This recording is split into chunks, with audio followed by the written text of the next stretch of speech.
नमस्कार, मैं हूं शम्स ताहिर खान और आप देख रहे हैं वारदात। हाल के वक्त में शायद ही ऐसा कोई केस हुआ हो जिसमें एक एक कर तमाम सबूत और गवाह अदालत के बाहर रखे जा रहे हैं। क्रूज ड्रग केस के मामले में तमाम इल्जामों की झड़ी के बीच अब एक नया गवाह सामने आया। इस गवाह का कहना है कि आर्यन खान को फंसाने की साजिश 27 सितंबर को नवी मुंबई के एक होटल में रची गई थी। साजिश शुरू से आखिर तक कामयाब रही, लेकिन ऐन वक्त पर एक सेल्फी ने सारा गेम बिगाड़ दिया।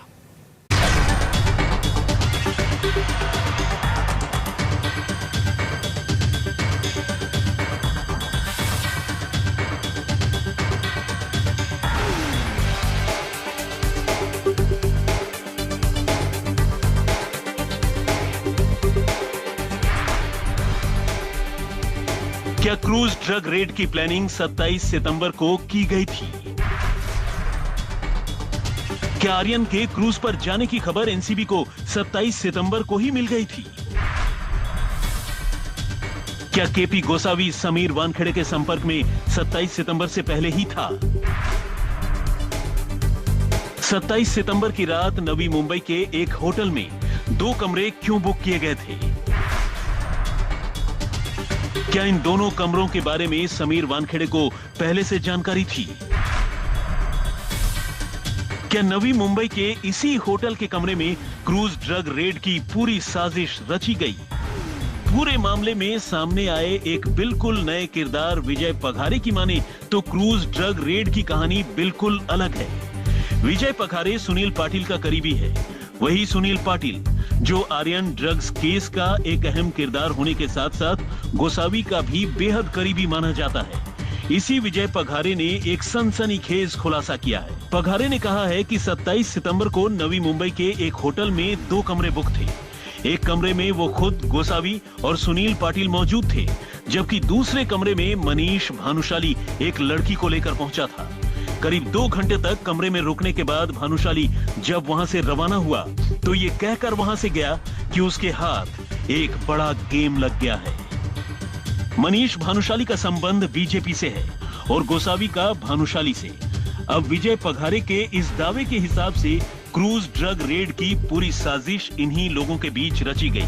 लेकिन इस साजिश का असली सूत्रधार कौन है, ये विजय पघारे ने फिलहाल नहीं बताया।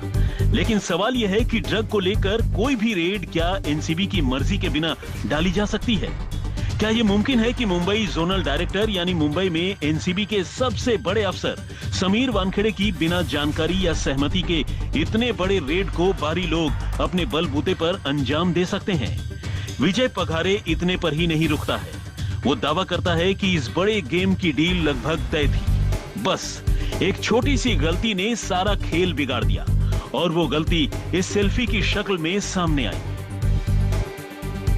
त्यानंतर 27/9ला फंस्तून हॉटेलवरून भानुशाली आला तुझ्या रूममध्ये की भाऊ बडा गेम झाला, आत्ताच्या आता अहमदाबाद निघायचे पण नानाला घ्यायचं नाही, नानाला इथंच राहू द्या। त्यानंतर माझा रूम चालू ठेवला, पण 3 तारखेला पार्टी भानुशाली माझ्या रूमवर आल्यानंतर नाना तेरे पैसे मिल गए, चलो पैसे घ्यायला जायचे। मग पैसे घ्यायला गेलो तो रस्त्यात जे बोलत होता गाडीमध्ये 18 कोटी 25 कोटीचे डील झाले, 18 कोटी 85 लाख क्यों लिया, भाऊ ऐसा अच्छा चलता ना, जिसने कुछ तो भी गड़बड़ तो नहीं किया, पूजा ने, श्याम ने और केपी गोसा ने गड़बड़ तो नहीं किया, कभी कभी मयूर का नाम लेता था। यही वो सेल्फी है जो 3 अक्टूबर को पूरे देश में वायरल हो गई थी, क्योंकि इसी सेल्फी के जरिए पहली बार आर्यन खान एनसीबी की हिरासत में नजर आया था और साथ ही नजर आया था आर्यन के साथ गोसावी। एनसीबी की मंशा पर पहला सवाल इसी सेल्फी ने उठा दिया था। इस सेल्फी से इतना बवाल हुआ कि फिर बड़े गेम की डील अधूरी रह गई। किडनैप करके 25 करोड़ की फिरौती मांगने का खेल शुरू हुआ। डील 18 करोड़ में हो गई, 50 लाख रुपए उठाए गए, लेकिन एक सेल्फी ने पूरा खेल बिगाड़ दिया। ये सच्चाई है। कोई भी क्रिमिनल केसेस में यदि आरोपी और पूरा पंचनामा के लिए सारा मटेरियल मिल गया है तो इमीडिएटली एफआईआर होना जरूरी है, लेकिन ये केस में वैसा नहीं हुआ है। आरोपी था, पूरा जितने उन लोग के सस्पेक्टेड एक्यूज थे सारे लोगों को अरेस्ट किया ऑन द स्पॉट। जो मुद्देमाल था, जो भी एनसीबी उन लोग बोल रहे थे जो ड्रग्स था व्हाटएवर था वो भी सब मिल चुका। तो 8 घंटे एनसीबी ऑफिशियल क्या कर रही थी वो एविडेंस लेके, क्यों नहीं एफआईआर दर्ज करवाई?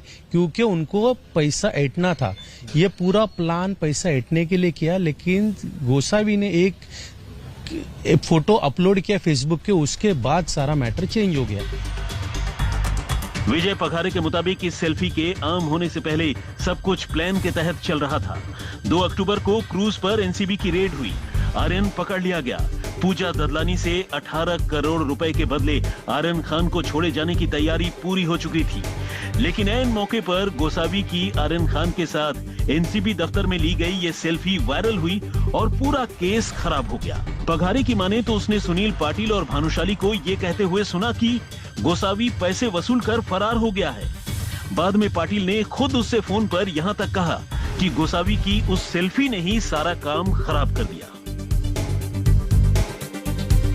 पघारे की इन बातों में कितना दम है इसका पता तो मुंबई पुलिस और अब खुद एनसीबी लगाएगी, लेकिन इतना जरूर है कि पघारे की बात एनसीपी नेता नवाब मलिक के उन इल्जामों को सही साबित करते हुए लगते हैं जिनमें मलिक ने कहा है कि Sam D'Souza, Gosavi and company Aryan की रिहाई के बदले शाहरुख की मैनेजर ददलानी से वसूली की कोशिश कर रहे थे।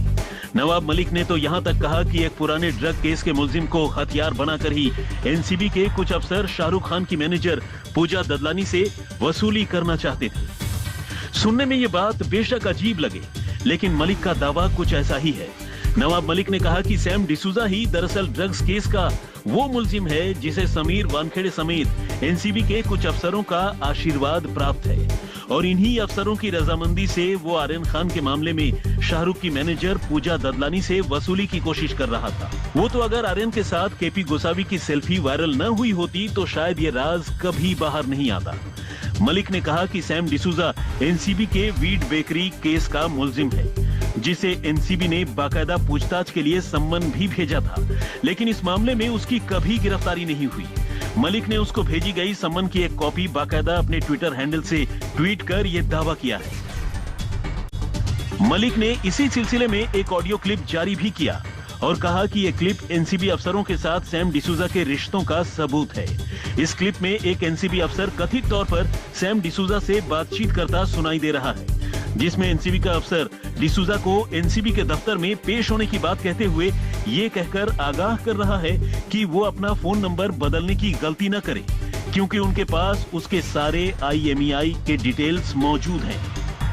जबकि डिसूजा इस फोन कॉल के बदले में अफसर से कथित तौर पर थोड़ा और वक्त मांगता हुआ सुनाई देता है।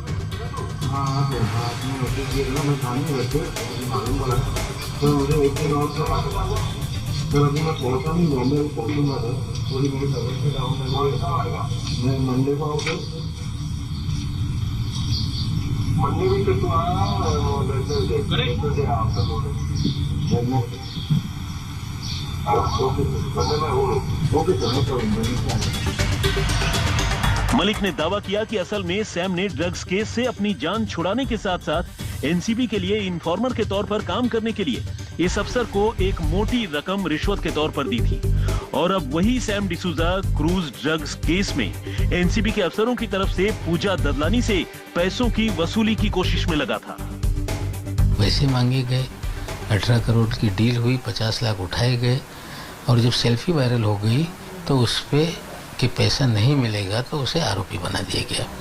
तो पूरा मामला किडनैपिंग और रैंसम वसूली का है और आने वाले दिनों में चीजें धीरे धीरे स्टैब्लिश हो रही हैं। लेकिन ये तो रही वसूली के खेल में सैम डिसूजा के रोल की बात। इसी खेल में अब सुनील पाटिल नाम के एक ऐसे किरदार की एंट्री हुई है जिसे एनसीपी और बीजेपी दोनों एक दूसरे का प्यादा ठहराने की कोशिश में जुटे हैं और बीजेपी जिसे आर्यन खान ड्रग्स केस का असली मास्टरमाइंड बता रही है। बीजेपी नेता मोहित कंबोज ने इसी सुनील पाटिल को एनसीपी का करीबी और एनसीपी के पूर्व गृह मंत्री अनिल देशमुख के बेटे ऋषिकेश देशमुख का खास दोस्त बताते हुए ये दावा किया है कि ये पाटिल ही था जिसने सैम डिसूजा को नारकोटिक्स कंट्रोल ब्यूरो के अफसरों से मिलवाया था। कंबोज का तो यहाँ तक कहना है कि असल में पाटिल, केपी गोसावी, मनीष भानुशाली, प्रभाकर सैल सभी एक दूसरे से मिले हुए हैं। पाटिल ने होटल ललित में एक सूट बुक करा रखा था और वो यहीं एनसीपी के नेताओं को दावतें दिया करता था और यहीं से सारी डीलिंग हुआ करती थी।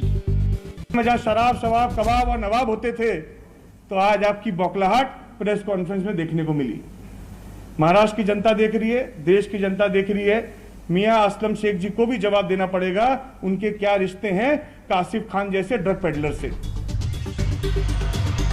उधर पाटिल ने खुद को इस मामले से अलग बताते हुए ये दावा किया है कि उसका आर्यन ड्रग्स केस से कोई लेना देना नहीं है, बल्कि सैम डिसूजा ने ही उसे कॉल कर कॉर्डेलिया क्रूज में होने वाली ड्रग्स पार्टी के बारे में जानकारी दी थी और उससे मदद मांगी थी, जिसके बाद उसने सैम को गोसावी और भानुशाली से मिलवा दिया था।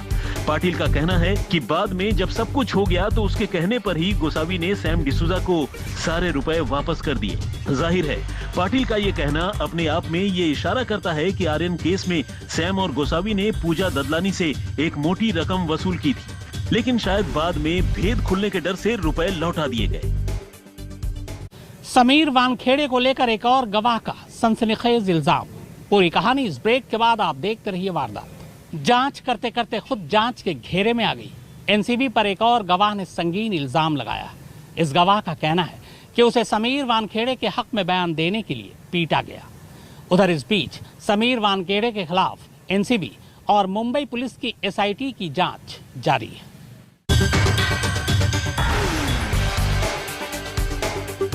सैम डिसूजा के खिलाफ दर्ज एनसीबी के पुराने मामले पर पाटिल ने जो दावा किया है वो डिसूजा पर लगाए गए नवाब मलिक के इल्जामों को थोड़ी और मजबूती देता है। पाटिल ने कहा है कि वो सैम को पिछले 1 साल से जानता है। सैम ने उसके खिलाफ एनसीबी में दर्ज मुकदमे को लेकर उससे मदद मांगी थी, लेकिन उसने एनसीबी में किसी को नहीं जानने की बात कहकर सैम को कोई भी मदद करने से मना कर दिया था। लेकिन बाद में उसे पता चला कि सैम ने एनसीबी के अफसर को 25 लाख रुपए की रिश्वत देकर वीड बेकरी ड्रग्स केस से अपनी जान छुड़ाई।